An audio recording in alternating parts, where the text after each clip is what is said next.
ભાવનગરના વર્તેજ પોલીસ મથકની હદમાં આવેલા ઉખલ્લા ગામના વાડી વિસ્તારમાં કૂવામાં પડી જતા 3 યુવકોના મોત નિપજતા ચકચાર મચી ગઈ હતી। મૃતકોમાં રાહુલ પોપટભાઈ ચૌહાણ, નિલેશ ડાભી અને અજીતસિંહ નામના યુવકોનો સમાવેશ થાય છે। પ્રાથમિક માહિતી મુજબ વાડી વિસ્તારમાં કુલ 11 જેટલા લોકો ભેગા થઈ જુગાર રમતા હોવાની ચર્ચા વચ્ચે પોલીસની રેડ પડ્યાની જાણ થતાં જ તમામ લોકો ત્યાંથી નાસી છૂટ્યા હતા। આ દરમિયાન ભાગવા જતા 3 યુવકો કૂવામાં પડી ગયા હોવાની માહિતી સામે આવી હતી। કૂવામાં પડી જવાથી 3 યુવકોના મોત નિપજ્યા હતા। બનાવની શું પરિસ્થિતિ હતી તે અંગેની તપાસ બાદ વધુ હકીકતો સામે આવશે।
ઉખલ્લા ગામે સિંહ વિસ્તારમાં કૂવામાં પડી જતા 3ના મોત છે। સમગ્ર મામલો શું છે, કઈ રીતના બનાવ બન્યો?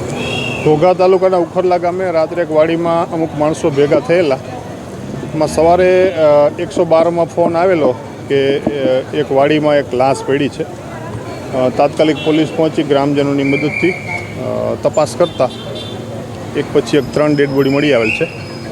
અત્યારે અમે સરટી હોસ્પિટલ ભાવનગર ખાતે ખસેડેલ છે અને એફજી મેજિસ્ટ્રેટને બોલાવી ઇન્ક્વેસ્ટ અને પીએમની કાર્યવાહી શરૂ કરવામાં આવનાર છે।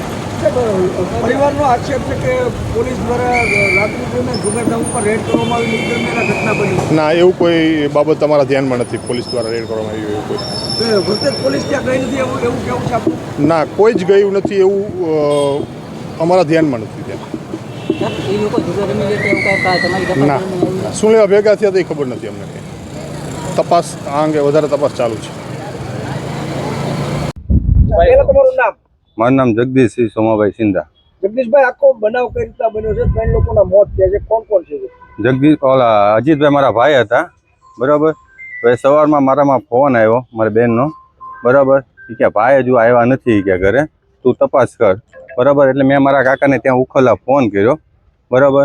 આવું છે, ત્યાં જુગાર ચાલુ હતો અને પોલીસવાળા રેડ પાડવા આવ્યા છે એવી વાત મળી હતી, બરાબર। એમાં એ કે 3 જણા અંદર ખાબક્યા છે, હવે ભાઈ છે કે નહીં તમે જોઈ આવો, બરાબર। એટલે મારા કાકા ત્યાં જોવા ગયા, એટલે પહેલાં 2 જણ નીકળ્યા, એટલે કે એમાં નથી, તો હજુ તમે તપાસ કરો।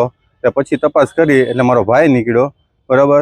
એટલે આમનો ફોન આવ્યો મારા કાકાનો કે આ ભાઈ છે, એટલે પછી હું ગયો ત્યાં સામે, એટલે મને કે તું તો ત્યાં ન આવતો એ કે, બરાબર। અમે ત્યાં આવીએ છીએ એ કે, એટલે અમે સીધા મોટા દવાખાને આવ્યા। આ જે ઘટના છે એમાં કેટલા લોકોના કુલ મોત છે? 3 લોકોના છે। આમાં પોલીસ તો એવું કહી રહી છે કે અમે કોઈ રેડ કરી જ નથી। તો હવે પોલીસે નથી કરી તો હવે કરી કોણ? આવ્યા હતા 4 જણા કોણ વાહે, બરાબર। એ કે 4 જણા ત્યાં આવ્યા હતા, બરાબર। કેવા તો એ 4 જણા હતા કોણ વ્યક્તિ, પેલા એ તપાસ કરું। પોલીસ કે અમે નથી, બરાબર। તો છે કોણની વાહે?